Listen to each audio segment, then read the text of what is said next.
Okay, so our first speaker is Linus Gasser, who's going to be talking about managing identities using blockchains and CoSi. Okay. Guten Morgen, sehr geehrte Kryptosicherheitsprivatsphären erweiternde Gesellschaft und Kryptosicherheitsprivatsphären erweiternde Gesellschafterinnen. My name is Linus Gasser and I work at the EPFL in Switzerland as an engineer in the Decentralized Distributed Systems Lab under the direction of Brian Ford. I have the pleasure of presenting you our latest work, which got, through beginner's luck, accepted as a paper in the hotbeds track. So it's the first time I did a submission and it got accepted. I hope there will be many to follow. This work wouldn't have been possible without the support of Lefteris and Filip Jovanovic here in the audience, and also without the programming skills of Nicola and Ismail, and of course without our unstoppable fountain of ideas named Brian Ford, who is the professor of our Decentralized and Distributed Systems Lab. Okay, the talk overview, we'll be talking about how we handle cryptographic identities. Take the example of SSH keys, then I will present the system components, how we set up our solution, and give a small usage example demo, and then we'll come to the questions. So we all want to be secure. The hero of my talk is Linus, who has no heavier burden than having a great potential. He got very modern. He has a tablet now, and he has an SSH key, and he has some email key that he needs to handle, and some laptop, and another PGP key, Wi-Fi, more SSH keys, more telephones, and poor Linus gets completely swamped with all those security tokens that he needs to carry around all the time, till in the end he has to flee. So we want to help Linus to be secure with all these tokens. What most of these tokens, with the exception of the VLAN passwords, have in common, they have a public and a private part. So we want to look how we can handle these public parts if we have a lot of these public keys, and we take the example of the SSH keys. So how do we manage SSH keys? Here Linus, again, he has his laptop, and he has a server he has to manage. He has some GitHub account, of course, and he's also using DetroLab. All of those, they accept SSH public keys as authentication. And the most simple way to do this is having just one key per device. So he uses one key for the server and the GitHub, and for his tablet, he has another key that he uses for GitHub and DetroLab. Now, this is not so nice, because if Lucy, his evil sister, manages to get a key, she is director of everything, because she can access all the devices which are linked to that key. We have some pseudonymity if not all keys are used for all services. So if, for example, the server gets compromised and DetroLab and day2, they look together, they will not be able to see that key 1 and key 2, they belong together. But if GitHub and DetroLab, if they look at their databases, they will see, oh, it is the same key for this device and this device, so they will be able to link both devices to Linus. Now, this is a bit different to the talk that has been given by Erin at the beginning of the week for her project Shatter, where she wanted to not be able to distinguish the devices. I want not to be able to link to the devices. So it's a bit a different approach than what you had in the beginning. And the advantage of this, it's very easy to manage the keys. Now, if we go a bit further, we can say it's better to have one key per service per device. So again, I have the laptop, one key for the server, one key for GitHub, one key for DetroLab, the same for the tablet. And now, if the evil sister Lucy comes and if she fetches the keys, she's director of less, because she can only use it to access one service and not all the other services that Linus uses. It also gives very good pseudonymity, because now the server and GitHub, even if they collude, they cannot find out that the keys, they belong to the same device, or that both devices, they belong to the same user. But it gets very difficult to manage these keys. So here you only have 2 devices and 3 services, but count the number of devices you have and the number of services you use, and all of a sudden, if you multiply one by the other, you come to 20, 30, 40 keys that you would have to handle, which is kind of difficult. So as we all learned during this week, the best thing we can do is we can solve all our crypto problems with a trusted third party. So the solutions that you find on the market, so there are people who already thought about that, is just to have one central authority to hold all keys. So we take a central authority, we put it in, we put all our keys in there, we're done, we go home, and we sleep very well.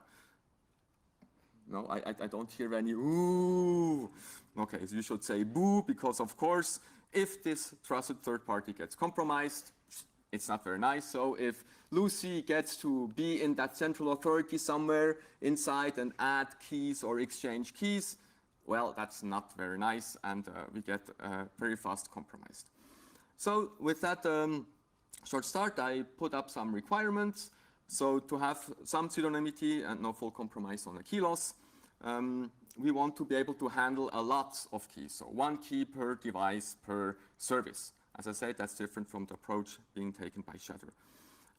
We want also to have security through anti-centralization. So we want to decentralize the storage of the public keys on multiple entities.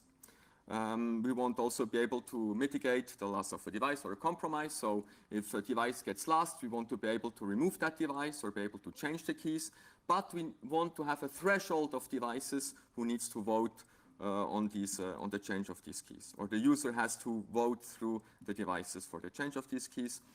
And for the services, because we want to be able to change the keys, to rotate the keys, the service need to be able to follow all changes of the keys.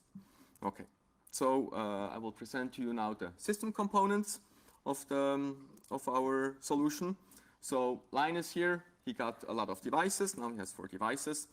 And in the middle, now this is the new part, he connects first through a co-authority. I will present that a little bit what it is. And the co-authority is handled by Lucy, who might be nice, who might not be nice.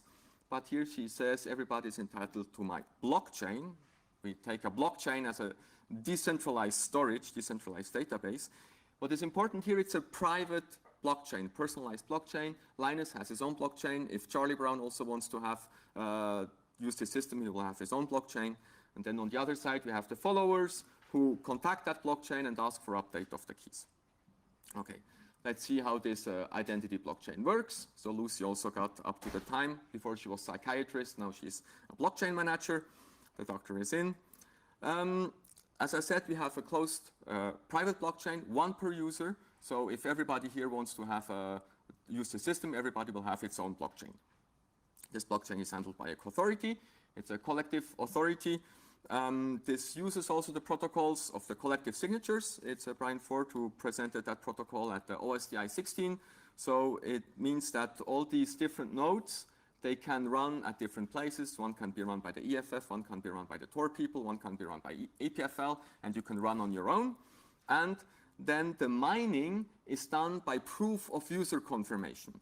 So in order to mine a new block, which contains the new SSH public keys, the user has to say, okay, I confirm that these are the new keys, so make a new block. So this is the mining part. There's no proof of work, there's no proof of other thing, it's proof of user confirmation.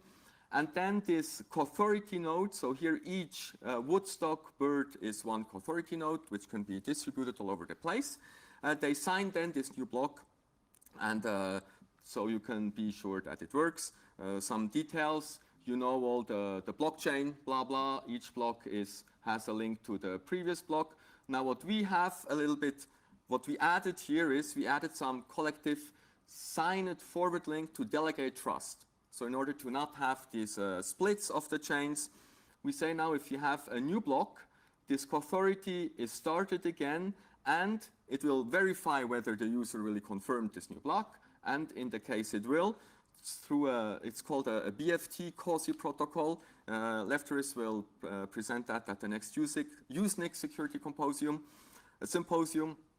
So in a BFT way, this co-authority will sign on forward link to the new block. In that way, we have an assured forward path, and all the followers, they can be assured that this block n+1 is legit, and that we can really use it. Okay, I will finish with a small usage example. So I've been covered, I got to admit, I didn't want to be typing commands here and resolving issues with Docker in the latest moment. So what I did covertly, I just took screenshots. I hope you will enjoy anyway. So here what we have is in fact a Docker environment. I took here 6 Docker environments. So on the top parts, I took 3 Dockers for the 3 devices. I suppose Linus has 3 devices. In the middle, I took a Docker for the authority. So usually the authority nodes, they run in separate places. Like I said, one could be here in Germany, one could be at EPFL in Switzerland, EFF, whatever. Here for the experiment, I put them all in the same place, which is also possible. And then we have 1, 2 followers. So these are SSH servers who will follow the blockchain to see the updated keys. Okay, let's start this authority. You see some debugging messages saying, okay, success, which is always nice. And now with my tool, which is called CISC, I can create a new identity chain. As I said, every user will have his own identity chain. Here I need to give this group.toml, which gives information about which authority nodes to use. So I can create my own group.toml and then include whatever authorities are accessible to me. As I said, just choose a bunch of authorities you trust, and if at least 2/3 of the authority are okay, you won't have any troubles. Okay, so I type that command, and I get now this long key here, which represents my blockchain. So this is now my very personal blockchain, which has been signed by this authority here. Of course, you want to have a follower. Again, with my command, I can type follow add. I need to give the same group file to give the definition of the authority, and then here I give the number of my blockchain, and I also start the same command sysc follow update, which will now periodically look whether there is a new key, and if it's a new key, it will write that to the .sh/authorized keys file. Okay, now what I want to do, finally, I can start SSH add follower 1. So I add that thing. You see that the authority here reacted and put up a new proposal, voted for it. And also the follower, he saw now that there's a new key for himself and put that into the authorized keys. And now from the device 1, I can SSH into follower 1 without having to do any password authentication or such. Okay, we have a second follower. We also let it follow the same chain.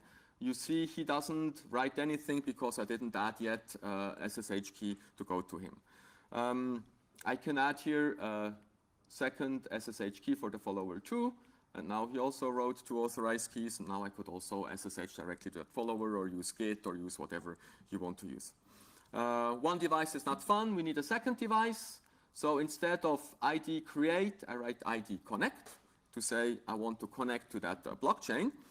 But of course, this does not connect me directly because the followers, everybody can follow, it's no problem. But if I connect as a device, I can change things.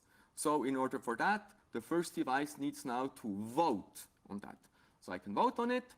It tells me what I vote on. It tells me there's a new device. Do you accept that? Yes. And now the second device can also add an SSH key, but because it's 2 devices, I need to confirm with a vote the changes from the second device. So I confirm that vote here, sysconfig vote, and it tells me there's a new SSH key. Do you want to allow that? Okay. And now you see that the follower 1 here also wrote this new key in his SSH authorized keys. We want to have 3 devices. Again, ID connect. Now I put a threshold. Okay, I put a threshold of 2. So I vote on it. Yes. And the first device also has to vote on it. And now, if we do something like adding a key, we need to, if I do something like adding a key, we need to vote twice on it.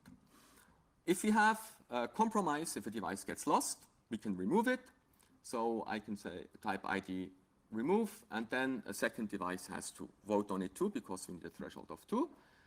And now, if the attacker says, I still want to re-add the key, because he got removed here, he will try, but it says didn't find signer, he has been removed. So like that, with a threshold of devices, I can always change that blockchain. So we did this for requirements. The next steps, first we have to congratulate Lucy, because all the crappy people in the world, they need an acclamation. What would we do without NSA? What would we do without the people who spy on us? We would have no work. So thank you very much, Lucy. some of the ideas of the next steps here. So including other keys and signing protocols. Again, I got a bit inspired by Erin also from her project. I think some of the things would be very nice. We thought of embedding that as a field in Connix, so then people would directly be able to follow the blockchain. And some other things to further pseudomize. And in fact, this blockchain has just key value pairs, so you can put whatever you want to in.